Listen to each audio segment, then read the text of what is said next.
What is up, everyone? Welcome to another edition of Live Locks presented by Scores and Odds. If you haven't checked it out already, just making bad life choices. Going over to scoresandodds.com, but you got picks from me, Meansy, Daniel, all the greats. Plus, you get access to our nice little prop shopping tool, and most importantly, Grant's Action Lounge. What is Grant Action Lounge? Well, it's all you have to do to get there is go to scoresandodds.com/discord, and boom, you have all my picks as soon as I bet them. Throwing them in all day. Got a bunch of football. Got a bunch of baseball today. Got a ton of picks. Overall, it's Thursday. I just have so much stuff. It's a big betting day. We got Thursday night football. We got everything. So we're just going to go right into things. I want to make sure that we actually have. Yep, looks like we have everything. Sounds working. Probably not great. My microphone got stolen because my car got broken into. So we're just going to go right into things. We'll start off with baseball. Heasley and Eduardo Rodriguez. That game just started 5 minutes ago. I bet the over on outs for Erod, bet the over on strikeouts for Heasley. Both Kansas City and Detroit are terrible. Braxton Garrett under 5.5 strikeouts. You can get it plus 100 over at DraftKings. Braxton Garrett has been pretty solid overall this season. Gets a matchup versus Milwaukee. He's a lefty. He's obviously striking out lefties at a much higher clip, and they strike out a ton versus lefties, but 5.5 is just too high of a number to get plus odds on the under. It's a bad overall line, 24% K rate guy. And yes, it's a 27% K rate lineup, but 5.5 is too big of a number. I'm rolling with the under. Cole Irvin, under 4.5 strikeouts, minus 134 at PlayUp, minus 143 at Caesars. Under 18.5 outs, minus 145 at DK. Irvin is not a good pitcher. These lines are just massive for Irvin. I don't understand it at all. Irvin, 5.1 xFIP, 16.8% K rate. Yes, he has some high strikeout bats towards the bottom of the lineup, the Angels. But I mean, they still have Ohtani, they still have Trout, still have Rengifo up at the top there. It's just a ridiculous line. I don't understand it at all.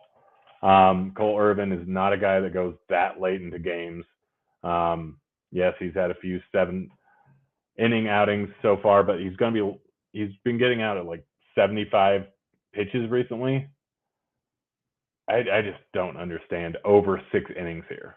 It just does not make any sense. And 4.5 strikeouts. I mean, the guy rarely gets over 4.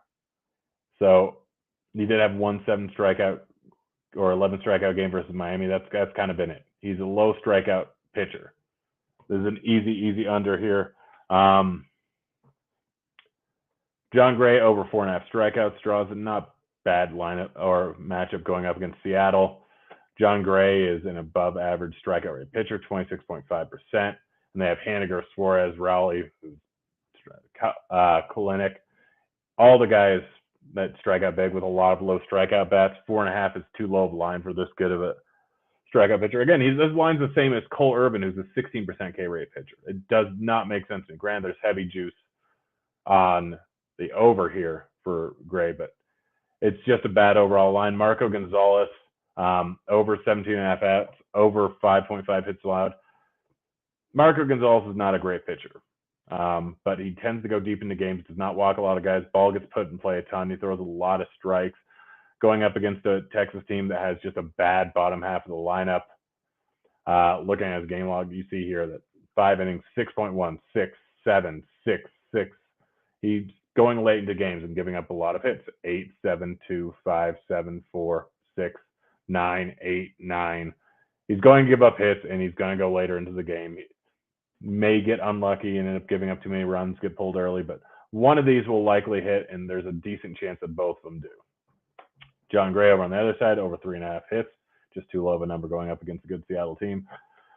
Cal Quantrill over 17.5 outs. He's starting soon. Tampa Bay versus Cleveland. Tampa Bay is not a patient team. Cal Quantrill has been going late into games. He's not a particularly high walk guy or a high strikeout guy. Just going to throw strikes. Too low of a number there. Mike Baumann, over 2.5 strikeouts, just a low number. Minus 137 over at Caesars. Eric Lauer, under 5.5 strikeouts. Yes, he gets a matchup going up against Miami. Miami is a high strikeout team, but they're probably going to platoon out almost every bat. There's a few low strikeout bats in here versus lefties. Lauer struggles with right-handed hitting pretty badly. 5.5, too high of a line. All right, we got through baseball. Now we have a boatload of football in here. Jamar Chase, under 5.5 receptions. Hit the under on this in 11 out of his 17 starts last season. Has gone over in 2 out of 3 starts so far this season. But this is just too high of a line. It's going to be a low-scoring game. Cincinnati likes to run the ball. They were just forced to pass a ton in the first matchup going up against the Steelers because it went to overtime, and Burrow threw 4 interceptions, had 5 turnovers, I think. Just terrible game script. This one should be a lot better. Bengals 4.5-point favorites. Last time I checked, it couldn't move. Who knows? But Chase should end up with under 5.5 receptions here. Too high of a line, getting plus 120 over at Bet365. Also over at Bet365, Burrow under 24.5 completions, plus 100. Again, game script kind of favors them passing the ball less, going to run the ball more. I know Mixon has an injury he's dealing with, but he got taken off the injury report today. Under 24.5 pass completions is just a solid overall line. Geno Smith, probably should fix that. Geno Smith, just a spacing issue there. Over 22.5 passing completions, over 250.5 passing yards. You can get that one over at DK. Geno Smith over completions is over at PlayUp. Going up against Detroit, Detroit's going to blitz a ton. They're going to score quickly. They're going to allow a ton of points. Geno Smith has been solid overall this season. Detroit is just a picture-perfect matchup. 28-24, I think, in their first start. The rest of the starts, both teams, I think, first 2 games, both teams scored 30 points. It's going to be a high-scoring game. These are low numbers. Let's see if they've moved. I have to assume they moved pretty decently. Geno hasn't moved much, so yeah, still a solid bet. It moved juice a bit. Yeah, I got minus 115. It's all the way at minus 125 with an added yard or two, so I'm sure completions moved a little bit, but this line was drastically too low. Josh Allen under 44.5 rushing yards, too high of a line. Curtis Samuel over 8.5 rushing yards. Guy had 3, 1, and 4 rushing attempts in the first 3 games. 14, 13, and 40 rushing yards. So 8 rushing attempts, averaging 17 yards rushing per game. So far this season, 8.5 is too low. They're going to continue to use him in the run game. He's cemented in this offense. They want to get the ball in his hands. So 8.5 rushing attempts is too low. I wonder if that line's moved at all. Samuel. And it's moved to 10.5. I would still hit the over there. Yeah, Derek Carr, over 262 passing yards. Let me pull up Gridiron IQ. If you guys haven't checked out Gridiron IQ, it's awesome. It's fantastic. Gridiron IQ is just amazing. Has all the information you could possibly need in a single spot as soon as it opens. Similar to Plate IQ, just kind of giving you everything you need. Let's see, Las Vegas going up against Denver. Yeah.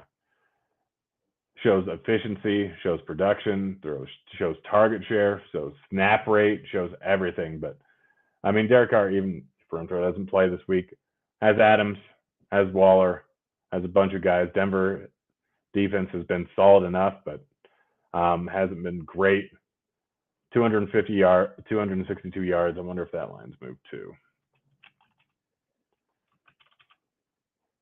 It might not be on. Oh, that's passing yards. Yeah, it's already moved to 274. All right, I wouldn't take that. Sorry, Braden Cooks. I can almost guarantee this one moved. This one was drastically too low here. 63.5. I still like the over there. So Brandon Cooks, we know he's going to be the main part of this offense. We know that Mills is going to throw to him a ton. The matchup versus the Chargers, I think Bosa's now out for a while. Defense isn't the same. Mills is going to throw a lot. The game script should be in their favor for them throwing. Cooks is going to end up with 10 targets here. I'm going to pull up his game log. Going all the way back to last year, he's hit this at a pretty decent clip. Only 22 in the last one, but 7 targets, 10 targets, 12 targets. He's not going to continue the same receptions rate. But last year, 66, 102, 101, 38.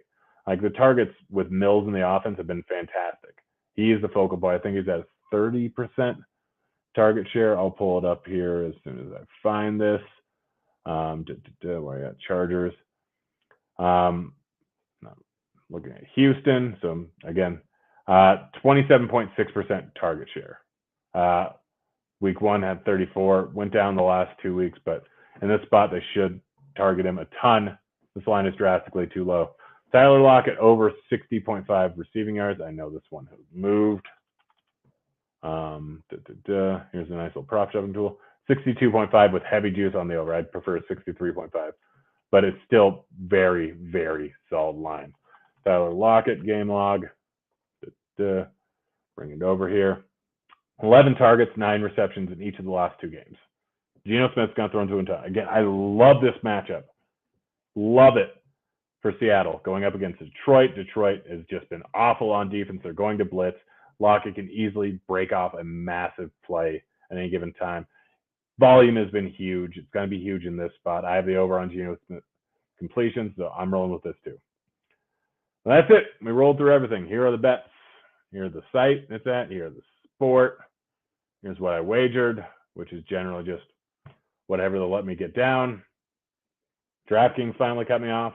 I don't know how it took them this long, but we find more sites. Hence why I'm playing on Bet365, Playoff Egypt.